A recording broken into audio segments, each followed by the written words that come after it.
حاصل من از دنیا غصه و پریشانیست، خندگر به لب بینی گریه های پنهانیست. حاصل من از دنیا غصه و پریشانیست، خندگر به لب بینی گریه های پنهانیست.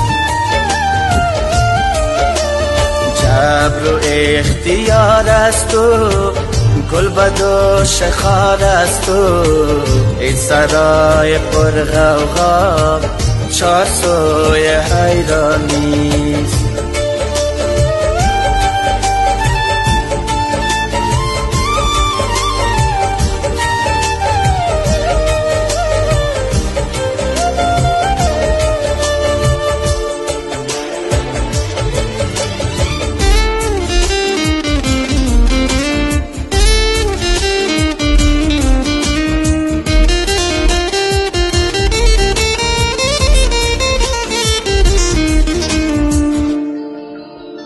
از چمن چو بگذشتم بوی یار می آمد، چون برنگ گل دیدم یاد یار می آمد.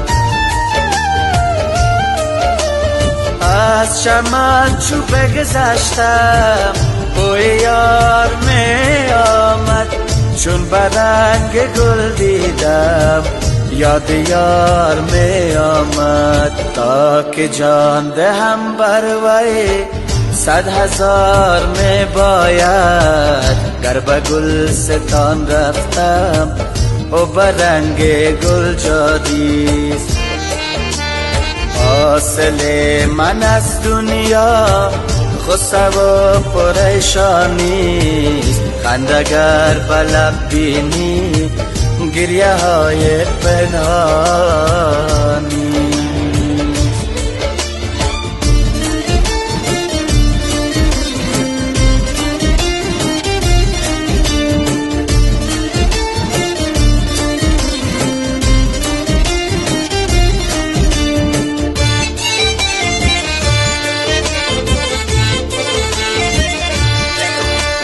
چشم ما از او روشن، خواب او چو بیداریست، غیر او در این عالم آفتاب تابان کیست.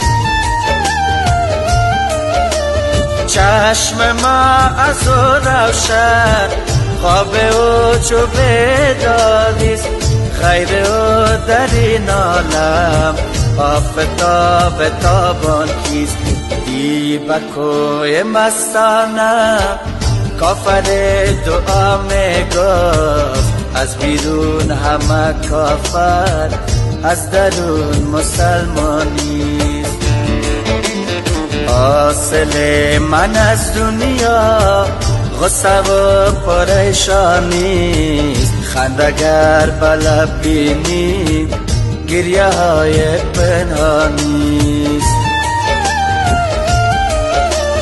جبر و اختیار است تو، گل بد و شخار است تو، این سرای پر غوغا چار سوی حیرانیست.